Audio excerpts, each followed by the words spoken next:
Hello, I'm Alyson Grange, coming to you from Durban, South Africa. Today we have a special show for you, Resurgent Africa.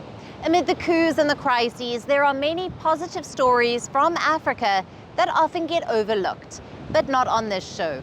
Today we take you to countries around Africa to tell you stories of hope, positivity, and innovation, and give you a glimpse into the lives of the people who call this vibrant continent home.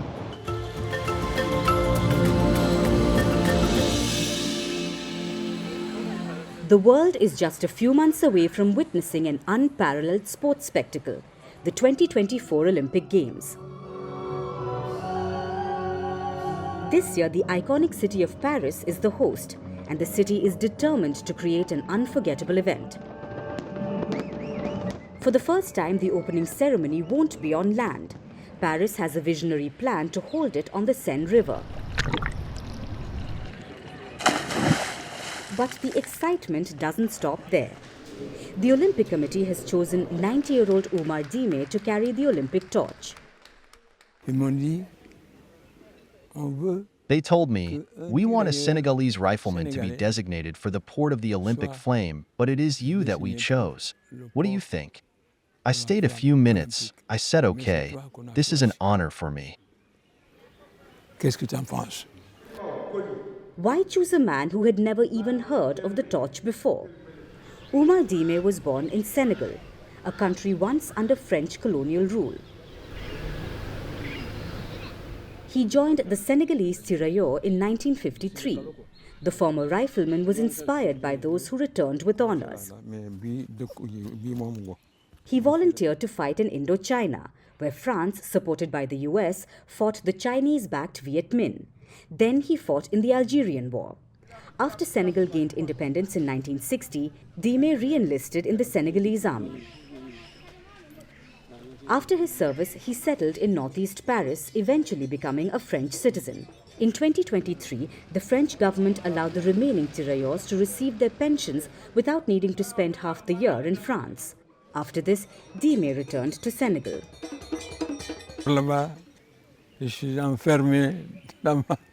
There I am locked in my little room. You see no one.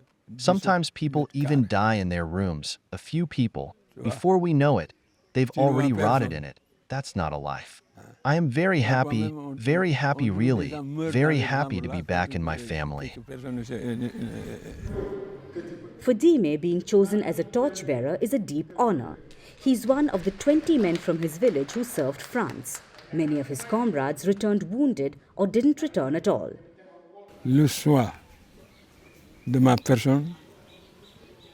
The choice of my person is a miracle for me.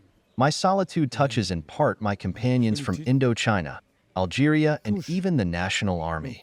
Many have served the National Army. They are no longer there. There are even young people I trained in the National Army. They have all left. So if God leaves me so far, I'm just thanking God.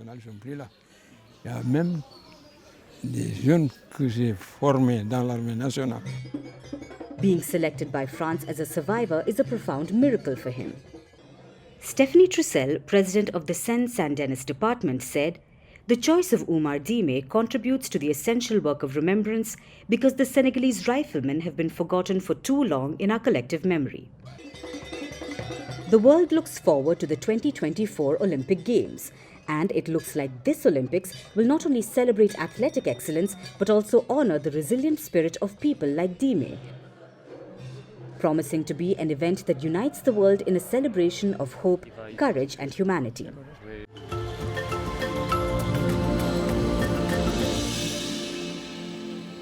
The world is grappling with many challenges, and one of the most pressing is the scourge of illegal drugs. In Algeria, the largest country in Africa, the consumption of illegal drugs has become a significant and troubling issue. Reports indicate that from 2021 to 2022, there has been a dramatic 38% increase in drug use in Algeria.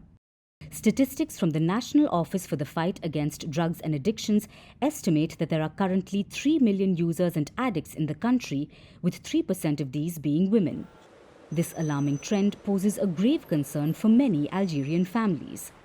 However, the people are not idly standing by in the face of this crisis. Efforts are underway to combat the problem and offer solutions.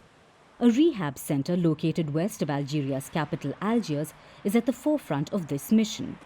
This center engages patients in physical and psychological activities with the goal of achieving sobriety and transforming their lives. Since its opening in June 2019, the center has provided care for over 7,000 men and women from across the country, all seeking a way out of addiction. What sets this center apart is its commitment to medicine-free treatment. It relies instead on natural therapy and a strong emphasis on dialogue. The center's philosophy includes a focus on physical activities like sports, which then shifts to addressing psychological needs. Volunteers at the center are dedicated to helping individuals overcome their addictions and reclaim their lives. We work so that they do not remain prisoners of addiction because addiction is not an illness. We motivate them to find a new path.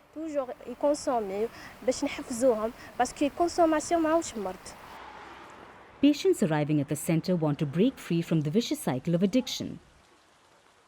I am currently going under treatment here at the National Youth Care and Addiction Center, and this is my 4th session. I came here with my own free will, with all my determination to cure myself of my addiction.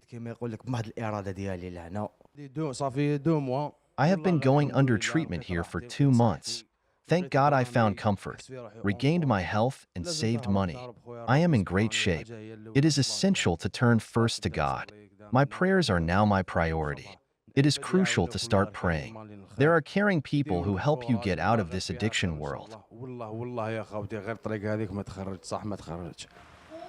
While the drug crisis in Algeria is a daunting challenge, the efforts of rehab centers and the determination of individuals offer a beacon of hope. Through continuous support and effective treatment programs, there is potential for many to overcome their addictions and get a chance to rebuild their lives.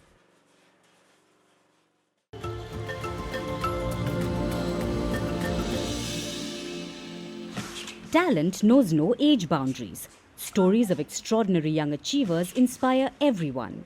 Such is the case of a remarkable toddler from Ghana whose incredible artistic abilities have set a new global record.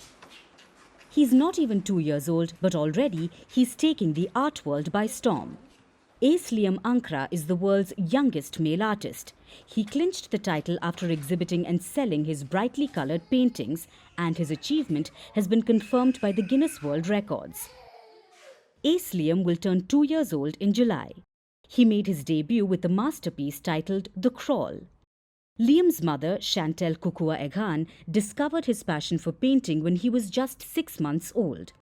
While working on a painting commission from Miss Universe Ghana, Chantel spread out a canvas on the floor for Ace Liam to explore. To her amazement, he ended up spreading paint across the canvas in the process of crawling, creating his first masterpiece. Ace Liam resides in the West African country of Ghana. He regularly paints at the Arts and Cocktail Studio founded by his mother, and she gives him complete independence to create whatever he wishes. Actually, he chooses the colors himself, and these are colors that I try to purchase. If I'm purchasing green, I try to purchase 3 shades of green. And usually when he's making an artwork, he's able to choose colors that complement each other. So I can't really explain his choices in colors. However, that is how he chooses to express himself at the moment, by the colors he chooses. Ankra held his first exhibition at the Museum of Science and Technology in Accra. He sold 9 out of 10 artworks listed for sale. His painting sessions vary in length. At times it lasts for just 5 minutes, but sometimes they go on for 30 minutes. He's so excited, especially when he wakes up in the morning and he says, "Mama, painting." He knows that he's coming to the studio, and immediately he enters this space. It's like this jubilation. You can see he's actually happy and ready to paint. He's always excited when it comes to painting. An artist herself, Chantel enjoys having her son by her side while they paint together, but she's open to whatever path Ace Liam chooses in the future.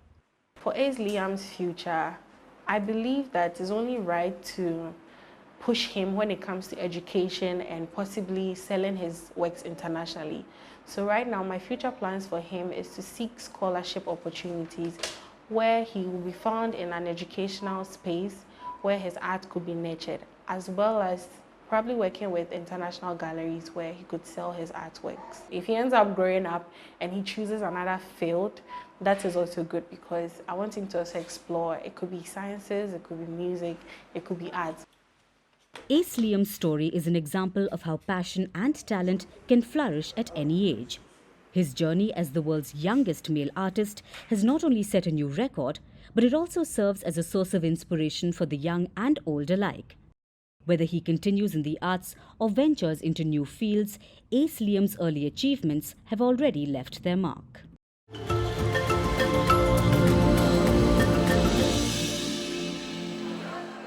Morocco's tech industry is witnessing a metamorphosis. After the automotive sector, Morocco is now making long strides in the tech arena. The citizen at the center. The country's capital, Marrakesh, brought together global leaders last week as it hosted the second edition of the GITEX Africa Tech Show. From robots that play games to agricultural drones, startups and tech giants gathered for the country's marquee tech event. The three-day event, billed as one of Africa's largest tech shows, hosted IT titans like Microsoft and Canon. Around 1,500 exhibitors, companies, entrepreneurs, innovators and startups from more than 130 countries graced the event. At the forefront of the discussion was artificial intelligence and its potential to boost Africa's economic and social development. Morocco's ABA technology presented a spraying drone which offers precise management of water and chemicals. The aircraft can help farmers in the country that's grappling with a sixth year of drought. Faced with climatic challenges such as drought and thanks to technological advances, our spraying drone offers an efficient and optimal solution, allowing precise management of water and chemicals. Thanks to GITEX, we have had a lot of visitors who really want to know more information about this drone. Meanwhile, creativity was on full display during the event. Egypt-based Marsis displayed a robot that can play ball games. The company says it aims to break the barriers between people and robots. We present this year an interactive solution in a robot that plays handball with people here. Our aim is to break the barriers between people and technology and robotics, and to let people feel how technology can positively affect their lives. And many international companies utilized the event to make inroads into the African market that they had earlier found difficult to crack into. The GITEX exhibition has made a lot of things easier for us because it is a gateway to Africa. We didn't have it a few years ago. So since last year we have had this gateway, so it makes it easier for us to have contact and everything. So we have direct contact without having to travel throughout Africa, which is a travel problem, and today travel is expensive. So it is indirectly an investment, but directly it brings us money. Plenty of homegrown businesses were also part of the GITEX show. And companies like Mediot and Almexira & Company served as testament to Morocco's tech advancements. The firms say they want to put Morocco on the map for tech development. Last year, GITEX came to Africa for the first time, marking its first foray outside Dubai. Morocco's state-of-the-art infrastructure, high internet connectivity, and a 100% electricity penetration rate made it the perfect choice to host the event. And now, a year later, as Marrakesh hosts GITEX Africa for the second year in a row, it seeks to highlight Africa's growing importance in the technology sector.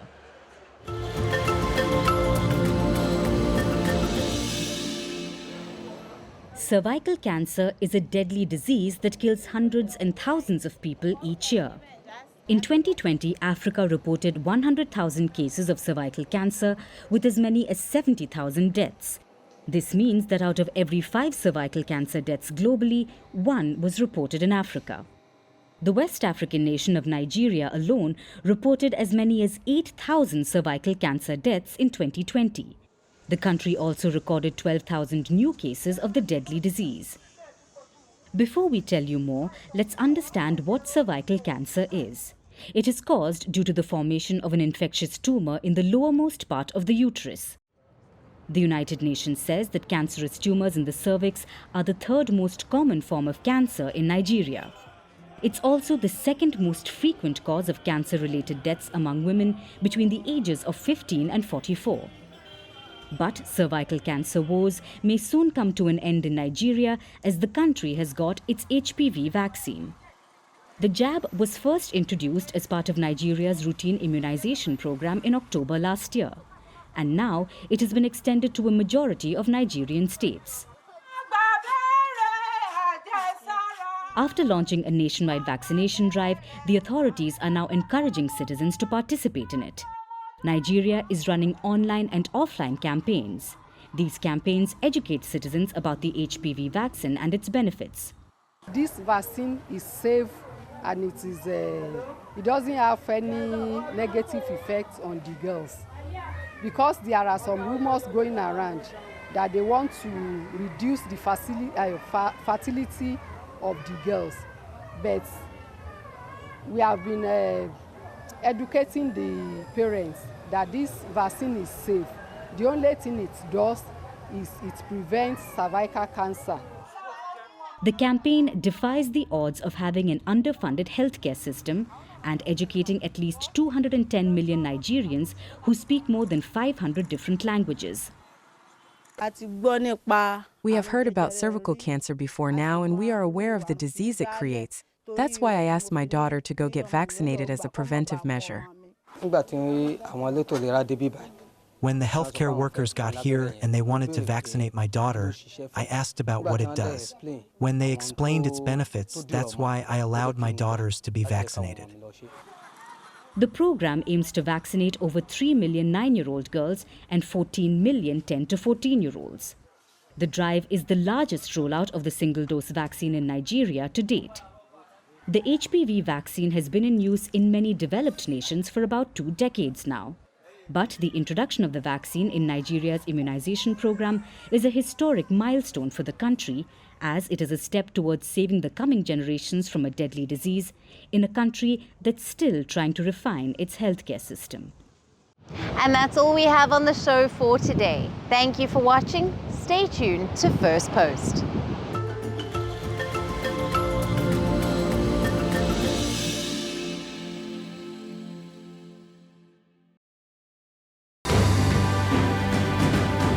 Firstpost reports from the world's second largest continent.